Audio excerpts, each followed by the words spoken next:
This is activity 4, line design. And in this activity, you are given 5 lines, and you're supposed to write the equation for each of those 5 lines. So there's A, B, C, D, and E. So let's take them one at a time. So for line A, it's right here. So what can you say about this line? It's a vertical line. Can x be any value?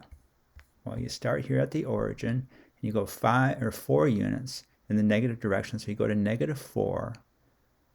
But that's it. You can't, x can be no other value, so x always has to equal -4, but y can be any value that you can assign it. So y can go up and down the y-axis, can be anything, but you're always going to start with x equals -4. So that's the equation for this line, x equals -4. Now this line has no slope. A vertical line has no slope. You don't say anything about the slope because it's straight up and down. There's just no slant to it at all. And it's not a zero slope. So a horizontal line is a zero slope. So we'll get to that in a moment. So there is no slope that's defined for a vertical line. But y can be any value. So x has to equal -4. Y can be anything. So what about this line? So again, y can be any value, but in this case, x has to be what? So wherever you move up and down the y-axis, you're always going to start with x equals a +4. So you go 1, 2, 3, 4 units. X equals +4. Y can be anything. So there's no slope. Once again, it's a vertical line.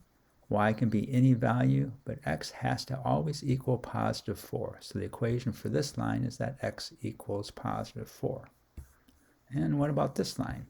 Now this line has a zero slope. Horizontal lines have a zero slope.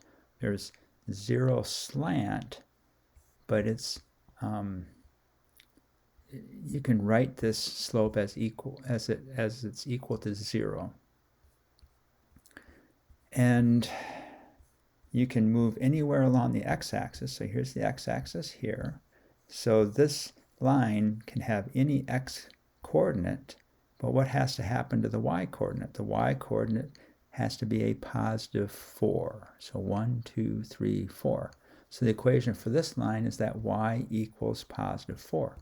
X can be anything, but wherever you move along the x-axis, then you always have to move to a +4 along the y-axis. So y equals +4.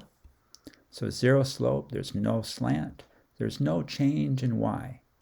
X can be any value, but y always equals +4. What about this line? In this case, x can also be any value. There's no slope, there's no slant, but y always has to equal -2. So here's the origin right here. So you can go anywhere along the x-axis that you want, but you always have to, the move along the y-axis always has to be -2. So the equation for this line is that y equals -2. Zero slope, no slant, no change in y. X can be any value, but y has to equal -2. And finally, what about this line right here? So this line, it's not proportional, but it also has a slope, and it actually has a negative slope. It's going from the top left to the bottom right, so it has a negative slope. It goes through the y-axis at y equals 1, so that's the y-intercept. And then what's the slope?